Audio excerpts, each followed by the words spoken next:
Bonjour les amis.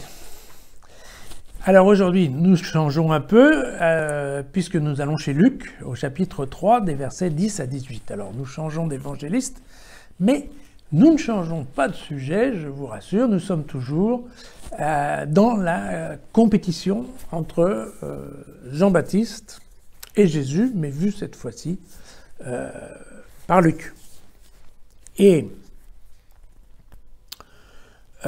il va de soi donc, que je vous ai dit, donc, beaucoup de gens suivaient Jean-Baptiste, qui était un ascète, qui était quelqu'un d'assez extraordinaire et qui appelait aux conversions pour le pardon des péchés, donc vous le savez, qui baptisait dans l'eau. Et les gens se pressent autour de lui en disant que nous faut-il faire ? Et Jean-Baptiste de répondre, écoutez, voilà, si quelqu'un a 2 tuniques, eh bien, il donne une à quelqu'un qui en a besoin et il garde l'autre. Et celui qui a mangé doit faire pareil. Il distribue un peu à celui qui n'en a pas. Et puis, il y a des collecteurs d'impôts, vous savez, les types gentils, qui viennent aussi se faire baptiser et qui leur disent, mais maître, que devons-nous faire ? Et Jean-Baptiste de répondre, eh bien, n'exigez pas plus que ce qui a été fixé. Vous vous souvenez que ces collecteurs d'impôts, en fait, avaient une pratique un peu spéciale de l'indice fiscal, puisque une fois de temps en temps, ils faisaient crédit, ils prenaient de l'argent au milieu, et donc, voilà, ils se faisaient remplir les poches en même temps qu'ils remplissaient celles de l'État.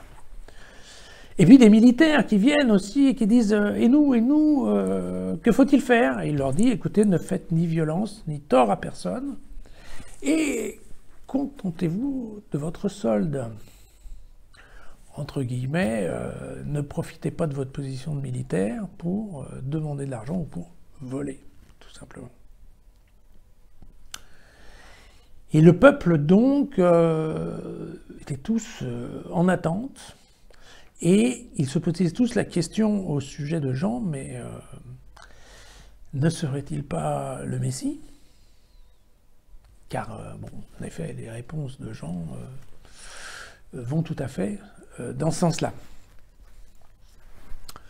Et Jean répondit à tous, là je vous lis, non, et moi, c'est d'eau que je vous baptise, mais il vient celui qui est plus fort que moi, et je ne suis pas digne de délier la lanière de ses sandales. Lui, il vous baptisera dans l'Esprit Saint et dans le feu.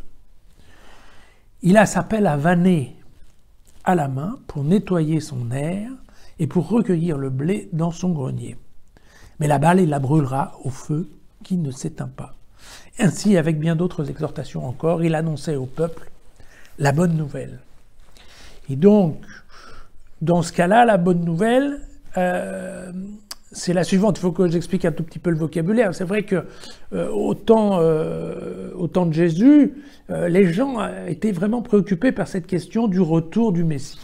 Et ils avaient peur parce que dans le livre d'Ésaïe, entre autres au chapitre 30, Ésaïe leur dit bien que quand Dieu va revenir ou va envoyer son messager, ça sera pour juger les gens et donc pour choisir les bons et les méchants.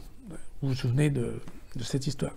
Et là où Luc, car Luc est un des évangélistes qui est assez concerné par la miséricorde et par le sort des pauvres, des opprimés, des femmes, Luc leur dit, fait dire à Jésus, voilà, celui qui vient, le Messie, vous inquiétez pas, il a en effet une pelle à vanner, c'est-à-dire un râteau, qui va permettre de séparer les petits grains de la tige, en fait, hein, sur l'air à battre. Vous savez que c'est un endroit sur lequel on tapait avec des morceaux de bois pour séparer, effectivement, pour que les épis tombent de la paille, et ensuite, avec le râteau, avec un râteau un peu spécial, une pelle, on arrivait à enlever d'un côté les grains, et puis il reste la paille. Et là, ce que dit Jésus, à travers de Luc, c'est, en fait, celui qui vient, il va garder les petits grains, et puis le gros de la paille, eh bien lui,